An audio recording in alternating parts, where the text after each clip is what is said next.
Hey, Travis here at Books, Builds, and More, and today I'll be doing the Don't Take Reading Too Seriously book tag.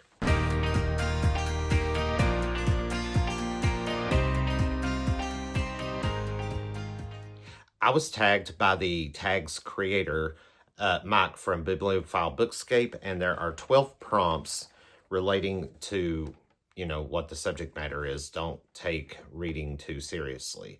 But we'll see, won't we? So let's get started. Prompt number 1. What's a book you read purely for fun with zero pressure?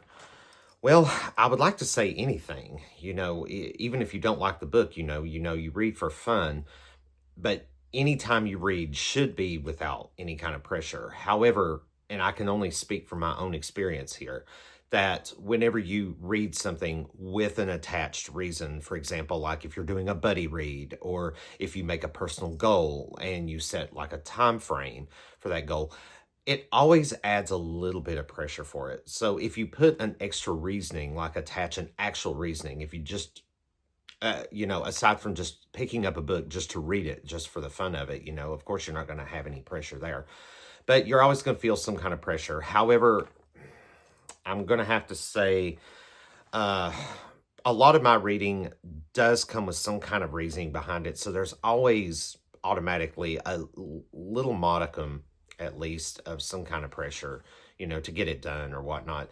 But one book I think I can for sure say that I picked up and read it just for the sheer fun of it because I really liked the premise of it, was book 1 specifically of the Asylum Confessions series by Jack Steen. And this turned into, reading the whole series up to, book 9 now. And yeah, I picked it up because when I first discovered it, I read the premise and I was really intrigued by it. So I picked it up. I thought, yeah, I'm going to read it. And I actually read this before I even started making booktube videos. And this was back in 2023. So 3 years ago is when I read this book. I read this way before I started making content. So yeah, I definitely didn't have any pressure for reading something like this. Prompt number 2. What's a lowbrow or easy book you genuinely loved? I really had to think about this one, but I came up with one that I remember reading way back in high school. I believe it was my early years of high school. It was actually a movie novelization of The Karate Kid, and I had to look up the author because I couldn't remember. It was by B.B. Hiller, and yeah, I felt like it was just a very easy book to read, even though it was based. I guess I feel like it's kind of cheating because, I watched the movie, loved the movie, but I wanted to read the novelization of it and see, how it kind of went along with the movie. And if I recall correctly, there were a few very subtle differences, but differences all the same. And it was just an easy read. But I remember really, really enjoying the book, even though it was a novelization after watching the movie. Prompt number 3. What's a genre you used to take too seriously? I've never taken any genre seriously, or at least too seriously. No, I pretty much no. Prompt number 4. What helped you realize reading doesn't have to be that serious?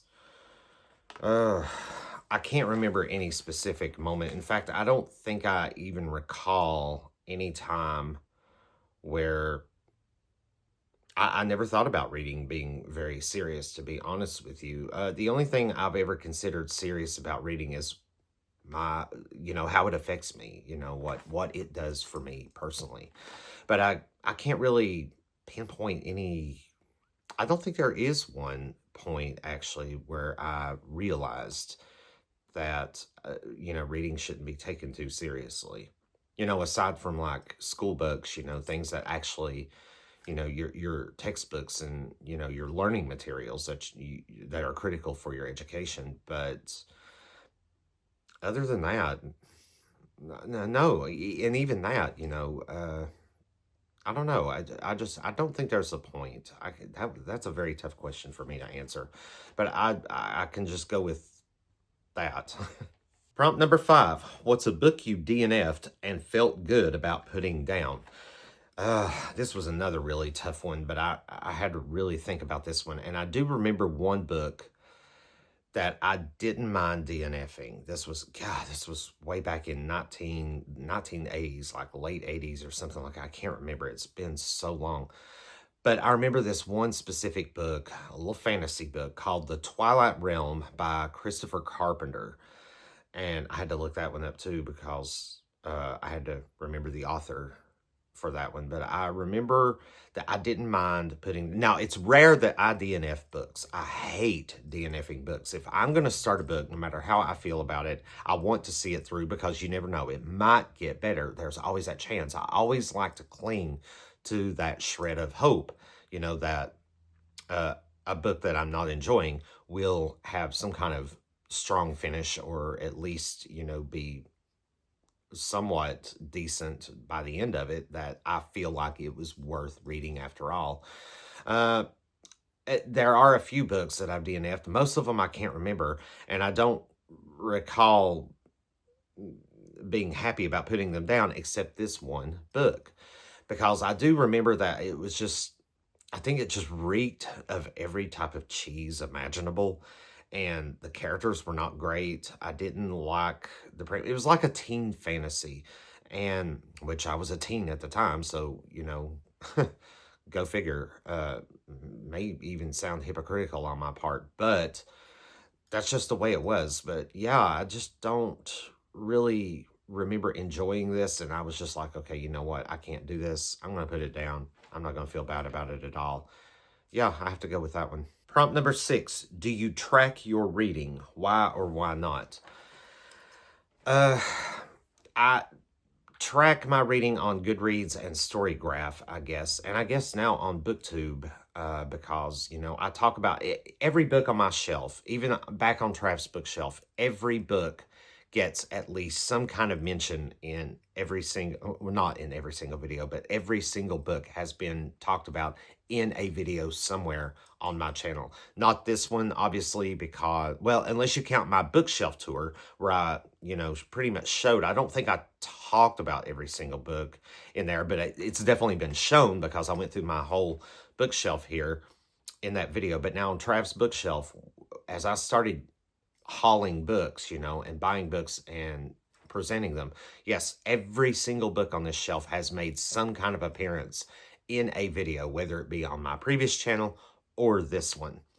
So I guess that's a way of tracking it, is through this platform. But for the most part, yeah, I do track my reading through Goodreads and Storygraph because I like the memories. I want to know what I've read. And Goodreads and Storygraph both have really great tools.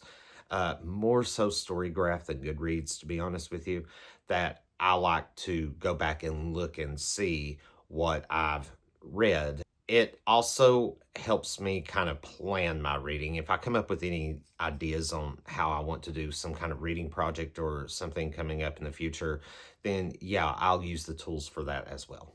Prompt number 7. What's a reading rule you've completely let go of? I don't think I've ever had any actual reading rules. I pick up a book, I read it, like it, don't like it, but, as far as reading rules go, well, I guess, well, I haven't really let go of anything, though. If you count something like, okay, for example, like this year I'm reading the Dark Tower series. That is a personal reading goal. And in the beginning, I gave myself a 6-month time frame to get through it. But now that's just a ground. That's not an actual, like, that talk about putting pressure on yourself. Yeah, I don't do that to put pressure on myself or to get it done fast or anything like that. I just kind of, when I give time frames for myself on reading, getting something read up to a certain point, I do want to try for that goal, but if I don't make it, I'm not going to stress about it, because I don't have to. That's the good thing about reading is, you can take it at your own pace, whether or not you set some kind of goal. Now, I do feel like that was realistic, for me. I felt like it was realistic, but, in all honesty, but I'm also aware of the fact that it's not always going to happen that way. It's it doesn't have to be at a specific time. You know, I don't have to get it done at a specific time. I can take my time with it, sure. I use time frames to just kind of set my commitment to it. Yeah, basically, just say, okay, you know, I'm giving myself this time. You need to stick with it, and I do stick with it. You know, I'm definitely not going to get it done. Definitely nowhere near going to get that done. It may take me the rest of this year, but I would like to finish it within this year sometime before the year is out, because I'm already looking ahead for next year for special personal reading projects for next year. But I've never really let go of that. I don't consider that a rule, though. That's just a goal. You know, those are just goal parameters, you know, not really rules, or at least in my opinion. So, yeah, that's, God, these are pretty challenging questions. Prompt number 8. What kind of books do you turn to when you're burned out? I don't know. I don't really have anything specific that I turn to. If I'm burned out, uh, I can't really say I'm going to go to a specific book, like a genre, author, or anything, you know, nothing specific, because you don't really know. If you like, if I were to say, okay, I'm burned out, I think this book, these books, X, Y, and Z, will pick me back up. I don't know that. They may turn out to be something that I'm completely not interested in, and then I just get burned out all over again. So I feel like that's kind of a gamble of an answer, you know, to try to, you know, comprehensively go by, because I don't know what kind of book would perk me up. I mean, I know what kind of books I like, but would they necessarily perk me up, you know, pick me up after a burnout? I'm not sure, because it depends on how the book turns out. So it's just ambiguous to me. So yeah, that's my answer for that one. Not very good, but that's all I've got. You know, it's just the uncertainty, you know, I'm not really sure. Prompt number 9. What's one way you've made reading more enjoyable for yourself? I don't think there's anything I've done that's made it more enjoyable. You know, my reading habits have really never changed, you know, ever since I've been a reader, a lifelong reader. I've always gotten the same enjoyment and experiences I always have, you know, and still do. Even with doing BookTube, something like this, I don't feel like it's really changed anything about my reading, made it more enjoyable, made it less enjoyable. You know, I really don't. I think it's pretty much the same. Prompt number 10. Do you reread books, and does that ever feel unproductive? I have reread books before. It's very rare. I do have a bunch of books that I would love to reread. In fact, I've got I've got an idea for a special rereading project, more specifically, lined up for something to do in the future based on a lot of books that I do want to reread. But like I said, it's very rare that I reread books. But whenever I do, no, it doesn't feel unproductive at all. If anything, it feels more productive, because I feel like I learn something new every time I reread something. Prompt number 11. What's something about your reading taste that's completely yours? That's probably the hardest question of all. I don't think I have a reading taste, to be honest with you. I don't. I'm going to embarrassingly confess something here. I'm not quite sure if I understand that question anyway. This has been a very challenging tag. I do thank you, Mike, for creating a challenge. You know, I love a good challenge, and this has definitely been a challenge. But that one, something about your reading taste that's completely yours. I don't know. I guess I'm just a very boring reader. You know, I don't feel like I have an actual taste. I can't answer. I have nothing specific for that. And finally, prompt number 12. What would you say to someone who feels like they're doing reading wrong? Yeah, I have to share Mike's sentiment on this one. You're not doing reading wrong. No one is doing reading wrong. You know, your reading is your experience. You're going to get what you want out of it. Don't let anyone tell you how to feel. You know, don't ever feel like you're doing reading wrong, because that's just ridiculous.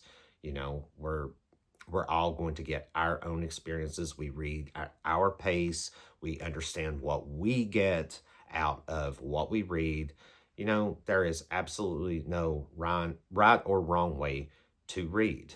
And of course, we need to tag others. And I'm not going to specifically list anybody this time. I'm going to leave this tag wide open. So if you're watching this, consider yourself tagged by me or Mike or whoever out there, because, you know, these tags are usually always open anyway, whether you're tagged or not, and they're completely optional, so please don't feel pressured to do them or anything. But this was a very challenging tag. I thank you, Mike, for creating it. I love a good challenge, and this one definitely kicked my tail. So anyway, but I had fun doing it anyway. I like these discussionary type tags. I do like the ones where you get to talk about books and stuff, but I need to read a lot more so I can do a broader, you know, have a broader range of books to talk about and choose from for future tags instead of showing the same ones over and over again.